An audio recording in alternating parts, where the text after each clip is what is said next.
नमस्कार बच्चों, welcome to my YouTube channel Parinam. आज की मेहनत कल का परिणाम। आज हम एनसीईआरटी क्लास सेवन्थ का पार्ट 2 अर्थमेटिक एक्सप्रेशन कर रहे हैं। पार्ट 1 में हमने अर्थमेटिक एक्सप्रेशन के बारे में पढ़ लिया है, टर्म्स के बारे में पढ़ लिया है। इस पार्ट 2 को देखने से पहले आप पार्ट 1 मेरे यूट्यूब चैनल परिणाम पे जाके देख सकते हैं। तो आज हम पार्ट 2 कर रहे हैं। सबसे पहला टॉपिक है स्वैपिंग एंड ग्रुपिंग। ठीक है, एग्जाम्पल से समझते हैं, फिर हम कॉन्सेप्ट पे आएंगे। ठीक है, सबसे पहला है Madhu is a flying drone from a terrace. The drone goes 6 metre up and 4 metre down. क्या गया है वो? 6 मीटर अप गया है और 4 मीटर डाउन गया है। ठीक है, write an expression to show how the final position of drone is from the centre. Centre से कितना पोजीशन होगा ड्रोन का। ठीक है, अगर हम मुझे पता है अप के लिए कोई भी चीज़ अगर अप हो रही है तो ऑब्वियस बात है वो प्लस के लिए होगी, कोई भी चीज़ डाउन हो रही है तो किसके लिए होगी? माइनस के लिए होगी। ठीक है, तो 6 मीटर अप गया, 6 मीटर के लिए 6 प्लस प्लस शो करने की ज़रूरत नहीं है। ठीक है, 4 मीटर डाउन। कोई भी साइन अगर एक साथ आते हैं तो उसके साथ क्या यूज़ करते हैं? ये ब्रैकेट यूज़ करते हैं। प्लस और माइनस दोनों एक साथ नहीं लिख सकते। डाउन गया है ये शो करने के लिए हमें इसको किसको शो करना पड़ेगा? ब्रैकेट में शो करना पड़ेगा। माइनस ये शो कर रहा है कि ये डाउन पोजीशन में है। ठीक है, तो ये कितना मीटर आएगा? 6 प्लस माइनस क्या होता है? माइनस। तो कितना आंसर आ जाएगा? 2 मीटर। तो हम इस तरह से इसको क्या लिख सकते हैं? राइट डाउन कर सकते हैं किसी भी स्टेटमेंट को, एक्सप्रेशंस की फॉर्म में हम इसे लिख सकते हैं। ठीक है, ये बोल रहा है अगर स्वैप मतलब होता है इंटरचेंज करना। What will the sum if we change the swap the terms. अगर वो बोल रहा है कि अगर पहले मैंने 6 प्लस माइनस 4 करा था, अगर मैं -4 पहले कर दूं और +6 कर दूं, तब वो बोल रहा है कि आंसर सेम आएगा। सेम आएगा क्यों? क्योंकि माइनस प्लस माइनस सबको पता है, अगर माइनस प्लस है तो क्या आता है? माइनस ही होता है। 6 में से 4 जाएंगे, कितना आएगा? 2। चाहे मैं 6 माइनस 4 करूँ या -4 प्लस 6 करूँ, तब भी आंसर मेरा क्या आएगा? सेम ही आएगा, 2। दिस इज़ कॉल्ड स्वैप करा मैंने। ठीक है, स्वैप मतलब होता है कि ये वाली पोजीशन का यहाँ हो जाएगा, इस वाली पोजीशन का यहाँ हो जाएगा। मतलब उनकी पोजीशन को क्या कर दिया मैंने? इंटरचेंज कर दिया। ठीक है, इंटरचेंज कर दिया। 6 पहले यहाँ था, -4 यहाँ था। जब मैंने इंटरचेंज करा तो दोनों का आंसर क्या आ गया? सेम आ गया। ठीक है, नेक्स्ट इज, तो हमने क्या देखा कि कोई भी टर्म 1 और टर्म 2 को हम प्लस करते हैं, तो टर्म 2 या टर्म 1 को प्लस करते हैं तो हमारा आंसर क्या आता है? सेम आता है। ठीक है, जैसे अगर मैं 2 + 3 बोलूँ या 3 + 2 बोलूँ, तब भी मेरा आंसर क्या आएगा? हमेशा 5 ही आएगा। ठीक है, तो मैंने क्या करा? स्वैप करा। स्वैप करने के बाद भी मेरा आंसर क्या आया? सेम। ठीक है, चाहे टर्म 1 पहले लिखूँ, टर्म 2 बाद में लिखूँ, दिस इज़ कॉल्ड स्वैपिंग। ठीक है, नेक्स्ट एक और एग्जांपल लिया हुआ है इन्होंने। ठीक है, -7 + 10, पहले इसको सॉल्व करके +-11 करूँ, या पहले इस वाले को 10 + -11 और -7 करूँ, क्या तब भी आंसर सेम आएगा? प्लस माइनस माइनस तो कितना आ गया? +3, क्योंकि 10 इज़ बिगर देन 7। जो नंबर बिग होता है उसी का साइन हम यूज़ करते हैं। ठीक है, जो नंबर बिग होता है, जैसे -7 + 10, ठीक है, +-11, उसने बोला कि इसको एक टर्म मान के पहले सॉल्व करना है। हमेशा ध्यान रखना है, ब्रैकेट वालों को हमेशा पहले सॉल्व करते हैं। तो प्लस माइनस माइनस तो आ गया 3। प्लस का साइन इसलिए मैं शो कर रही हूँ क्योंकि 10 बिगर है। जो भी बिग नंबर होगा हमेशा हम उसी का साइन लेंगे। ठीक है, +-11, फिर प्लस माइनस क्या होता है? माइनस। 11 में से 3 जाएंगे, कितना आएगा? 8। लेकिन 11 बिग है तो इसलिए क्या आएगा? -8। ठीक है, तो -8 आएगा। नेक्स्ट, इसका अगर मैं एक और वे दे रखा है इन्होंने, अगर इस वे से बोलते हैं कि वो इस वे से करो, ठीक है, तो कैसे क्या आंसर आएगा चेक करते हैं। -7 को भी पहले होल्ड रख दो यहीं पर ही, वो पर है पहले 10 और -11 को सॉल्व करना है। वही प्लस माइनस माइनस, 11 में से 10 गए 1, लेकिन 11 बिग है तो इसलिए माइनस का साइन यहाँ आएगा। प्लस, तो प्लस माइनस एक साथ नहीं ले सकते, इसलिए देखो मैंने आपको ब्रैकेट शो करा। माइनस माइनस क्या होता है? प्लस। ठीक है, तो कितना आ जाएगा? 8 माइनस। तो तब भी आंसर क्या आया, सेम आया। तो ये क्या करा मैंने, स्वैपिंग करी, ठीक है, स्वैपिंग करी, या तो फर्स्ट के 2 टर्म्स ऐड करे फिर थर्ड टर्म करा, फिर लास्ट के सेकंड और थर्ड टर्म करा, फिर फर्स्ट टर्म करा, दोनों में आंसर क्या आया, सेम आया। पहले अपनी नोटबुक में ये राइट डाउन कर लीजिए, कोई भी 2 नंबर को प्लस करते हैं तो प्लस होता है, प्लस माइनस माइनस होता है, माइनस प्लस माइनस होता है, माइनस माइनस प्लस होता है, ठीक है, माइनस माइनस क्या होता है, प्लस होता है। और कोई भी बिगर नंबर होगा, जो बिग नंबर होगा उसी का साइन आएगा, ठीक है। एक एग्जांपल से शो करती हूँ मैं आपको, जैसे -3 -5, तो 5 और 3 मैंने अभी बताया, माइनस माइनस क्या होते हैं, प्लस। 5 और 3 कितना हो गया, 8, तो ये 5 बिग है तो इसलिए क्या आ गया, माइनस, ठीक है। तो ये पहले साइन नोट कर लीजिएगा, अर्थमेटिक एक्सप्रेशन में साइंस आपको पता होना बहुत ज़रूरी है कि प्लस प्लस प्लस होता है, plus minus minus minus plus minus, ठीक है, माइनस माइनस प्लस। और जो भी बिग नंबर होता है उसके साथ वाला जो साइन होता है वही हम आंसर में यूज़ करते हैं,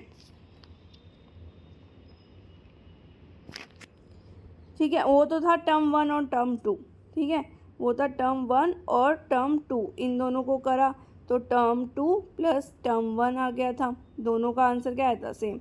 अगर 3 टर्म हो, जो मैंने अभी आपको एग्जाम बताया, 3 टर्म हो तो टर्म 1 टर्म 2 को मैं पहले करूँ फिर टर्म 3 को करूँ, इसी तरह टर्म 1 को पहले करूँ और टर्म 2 प्लस टर्म 3 को पहले ऐड ऑन करूँ, फिर इसके अंदर टर्म 1 करूँ, तब भी दोनों का आंसर क्या आएगा, सेम आएगा। तो 2 टर्म और 3 टर्म दोनों के लिए क्या है, अलग अलग प्रॉपर्टीज़ हैं, ठीक है। जो मैंने अभी आपको ये वाला एग्जांपल दिया था जिसमें आंसर क्या आया था, दोनों का -8 वाला, ठीक है।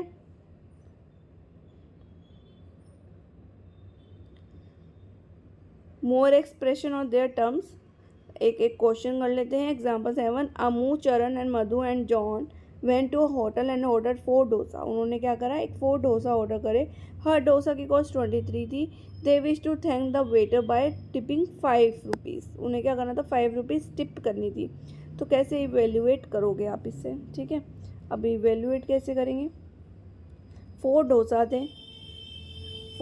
थे, हर एक की कॉस्ट कितनी थी, 23, प्लस वो 5 रुपीज़ की क्या देना चाहते हैं, टिप। ये ब्रैकेट में आ जाएगा। मैंने आपको बताया था मल्टीप्लिकेशन में कोई भी जो 2 टर्म है वो मिलकर एक ही टर्म बनाते हैं, इसके लिए आपको पार्ट 1 मेरा देखना ज़रूरी है।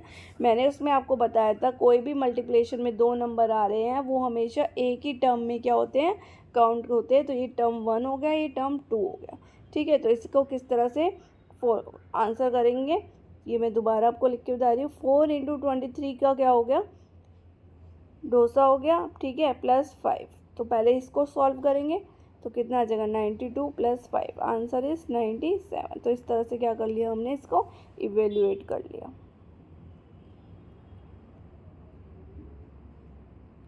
वो बोल रहे हैं if total number of friends goes up to, second वाले में total number of friends goes up to 7 हो जाते, तो वही 7 × 23 हो जाएंगे, क्योंकि जितने नंबर ऑफ पर्सन बढ़ते जाएंगे उतने ही हम नंबर यहाँ पे बढ़ाते जाएंगे, ठीक है। फिर वो 5 रुपीज़ की टिप अभी भी दे रहे हैं, ठीक है। ये वाला एग्जाम्पल देखिए, एग्जाम्पल 8, children in the class are playing fire in the mountain, run run run. Whenever the teacher call out numbers, students are supposed to arrange themselves in a group of that number. Whoever is not a part of announced group is out. Ruby wanted to rest and sat on one side, and the other 33 students were playing the game in the class. The teacher called out 5. Once children settled, Ruby wrote. Ruby rest करना चाहती थी, ठीक है। वो लोग game खेल रहे थे जिसमें उन्हें क्या करना था, मैम जो नंबर बोलेगी उसे उस ग्रुप में ऐड ऑन होना था, और जो रह गया बच्चा, जो चाइल्ड रह गया वो क्या होगा, वो गेम से आउट माना जाएगा, ठीक है। तो कैसे, टीचर ने बोला एक 5 नंबर, ठीक है। अब मुझे पता है कि टोटल कितने स्टूडेंट हैं, 33, ठीक है। उन्होंने बोला कि 5 नंबर, अब आपको 5 बच्चे 5 के ग्रुप में भागना शुरू हो जाएंगे, ठीक है। जब 5 के ग्रुप में भागना शुरू हो जाएंगे तो 33 के आसपास 5 का ग्रुप कितने बनेंगे। अब इसका ये देखो कि टेबल नियरेस्ट 30 के नियरेस्ट टेबल 5 के टेबल में नियरेस्ट 33 के क्या है। 5 1 जा 5, 5 2 जा 10, 5 3 जा 15, 5 4 जा 20, 5 5 जा 25, 5 6 जा 30, 5 6 जा 30। तो इस 30 बच्चे तो अरेंज हो गए, ठीक है, 6 ग्रुपों में। अभी भी कितने बच्चे बचे होंगे? 3। तो इसे लिखने का एक्सप्रेशन की फॉर्म में कैसे होगा कि जो 6 ग्रुप बनेंगे, 6 ग्रुप बनेंगे और 5 5 बच्चे उसमें, और एक्स्ट्रा कितने हैं? 3। नंबर ऑफ टर्म्स अभी भी मैं बता रही हूँ इसमें 2 ही टर्म्स है, क्योंकि ये मल्टीप्लिकेशन में 6 × 5 और प्लस का 3, ठीक है। ये 2 टर्म हो जाएंगे इसमें। ये इन्होंने शो कर रखा है आपको, ये देखो यहाँ पर ये शो कर रखा है इस तरह से। ये सर्कल हमें शो करता है कि ये टर्म्स है, तो नंबर ऑफ टर्म्स कितने होंगे इसमें? 2। Example 9, Raghu bought 100 kg of rice from the wholesale market and packed them into 2 kg packet. He already had 4 2 kg packet. Write an expression for the number of 2 kg packet of rice. He has now identified the term. तो रघु ने कितने लिए? 100 kg of rice from wholesale price. उसने क्या करा? 2-2 kilo के packet में उसे डिवाइड कर दिया, ठीक है, 2-2 किलो के उसमें डिवाइड कर दिया। तो उसके बाद उसने क्या करा? ही ऑलरेडी हैड 4 2 kg पैकेट। उसके पास ऑलरेडी 4 जो थे वो 2 kg पैकेट के ऑलरेडी थे। तो अब इसको समझने कैसे है, उसके पास 100 kg टोटल है, 100 kg टोटल है, उसने 2 kg के उसमें डिवाइड करा है, तो उसके पास कितने हो गए हैं? 50, और प्लस 4 तो उसके पास ऑलरेडी थे, तो उसके पास कितने पैकेट हो गए? 54। डिवाइड क्यों करा हमने, पहले आप ये समझिए, क्योंकि उसके बाद टोटल राइस कितने हैं? 100। उसको 2-2 किलो के पैकेट में कोई चीज़ डिवाइड करनी है, बांटनी है। जब भी हम कोई चीज़ बांटने की बात करते हैं तो उसमें क्या आता है? डिवीज़न आता है, ठीक है। तो उसने 100 किलो को 2-2 किलो के पैकेट में डिवाइड कर दिया, ठीक है, प्लस उसके पास 4 ऑलरेडी पैकेट थे, ठीक है। इसमें 2 kg पैकेट, उसके पास हर 2 kg पैकेट के 4 ऑलरेडी थे, तो उसमें ऐड ऑन कर दिया, तो कितना हो गया? 54, ठीक है। इस तरह से उसने क्या करा? 100 kg को 2-2 पैकेट में डिवाइड कर दिया। नेक्स्ट इज एग्जाम्पल 10 में क्या है? Kanan had to pay 430 to a shopkeeper using coin of ₹1 and 5, ठीक है। नोट उसके पास है 10, 20, 50 और 100 के।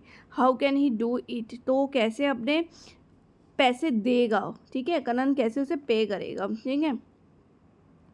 तो कनन कैसे पे करेगा? उसको टोटल कितने देने हैं? 432। सबसे पहले आप ये वाला ले लीजिए 100, जिस तरह से इन्होंने करा है। तो 100 के अगर मैंने 4 ले ली तो 400 तो यही हो गए, बचे कितने? 32 रुपीज़, ठीक है। अगर 20 का यूज़ करना है, 20 का 1 रुपी यूज़ कर लिया, 10 का भी एक नोट यूज़ कर लिया, और प्लस 2 रुपीज़ और ऑन कर लिए। 2 रुपीज़ का तो है ही नहीं हमारे पास, 1 और 5 का है, तो 1 सिक्के के कॉइन हमने कितने यूज़ करेंगे? हम 2 यूज़ करेंगे। तो इस तरह से क्या बनेगा? फॉर्मेशन बनेगा। अगर मैं इसको 50 रुपीज़ के नोट से करूँ, 100 रुपीज़ से चेक कर लिया, 50 रुपीज़ के नोट से चेक कर लूँ। 50 रुपीज़ के नोट अगर मैं 8 ले लूँ, क्योंकि 8 5 या 400 होता है, ठीक है। उसके बाद 10 का 1 ऐड कर लिया।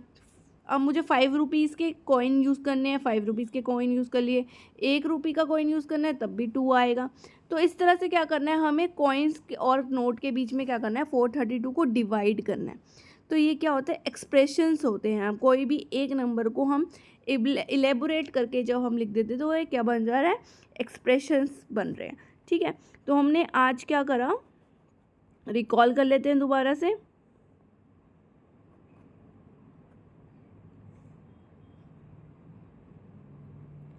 एक तो हमने स्वैपिंग के बारे में पढ़ा कि टर्म 1 और टर्म 2 को करो, ये टर्म 2 टर्म 1 को करो तो सेम होता है। अगर 3 टर्म्स होते हैं तब भी सेम सिचुएशन होती है, ठीक है। ये कुछ एग्जाम्पल थे कि एक्सप्रेशन कैसे राइट डाउन करते हैं, ठीक है। अब मैं आपको ये बताती हूँ, जो स्वैपिंग थी उसको मैथ्स की लैंग्वेज में क्या कहते हैं, ठीक है। स्वैपिंग को क्या कहते हैं? एक होता है कम्यूटेटिव आइडेंटिटी, ठीक है। कम्यूटेटिव आइडेंटिटी क्या होती है कि कोई भी टर्म 1 और टर्म 2 को ऐड करो, या टर्म 2 और टर्म 1 को ऐड करो, दोनों का आंसर क्या आता है? सेम आता है। इसमें 2 टर्म यूज़ करते हैं हम, जैसे मैंने आपको बताया 2 + 3 करूँ या 3 + 2 करूँ, या 2 × 3 करूँ या 3 × 2 करूँ, तब भी आंसर क्या आएगा मेरा? सेम। ये होता है कम्यूटेटिव प्रॉपर्टी, लिख लीजिए आप अपनी नोटबुक में, कम्यूटेटिव प्रॉपर्टी। दूसरी प्रॉपर्टी होती है एसोसिएटिव, इसमें 3 टर्म यूज़ करते हैं। एसोसिएटिव आइडेंटिटी, इसमें क्या होता है, टर्म 1 और टर्म 2 को पहले प्लस कर लिया, फिर टर्म 3 कर लिया। सेकंड में अगर मैं टर्म 2 और टर्म 3 को ऐड ऑन करती हूँ, पहले टर्म 1 और टर्म 2 को पहले ऐड ऑन करते हैं और टर्म 3 को बाद में। यही अगर टर्म 1 को बाद में, टर्म 2 और टर्म 3 को पहले, तो दोनों का आंसर तब भी क्या आएगा, सेम आएगा। तो ये क्या होती है, associative property. This is called associative property. ठीक है, मैथ्स की लैंग्वेज में से क्या कहते हैं, एसोसिएटिव। हम ये नहीं बोलेंगे हमने स्वैप कर दिया, हम बोलेंगे हमने कम्यूटेटिव कर दिया। हम ये नहीं बोलेंगे 3 टर्म को हमने पहले ऐड ऑन करा, मतलब पूरी लैंग्वेज में नहीं करेंगे, इसमें बोलेंगे हमने एसोसिएटिव आइडेंटिटी यूज़ करी। ठीक है, तो ये आज आपका पार्ट 2 कंप्लीट हुआ है क्लास 7 एनसीईआरटी का अर्थमेटिक एक्सप्रेशन का।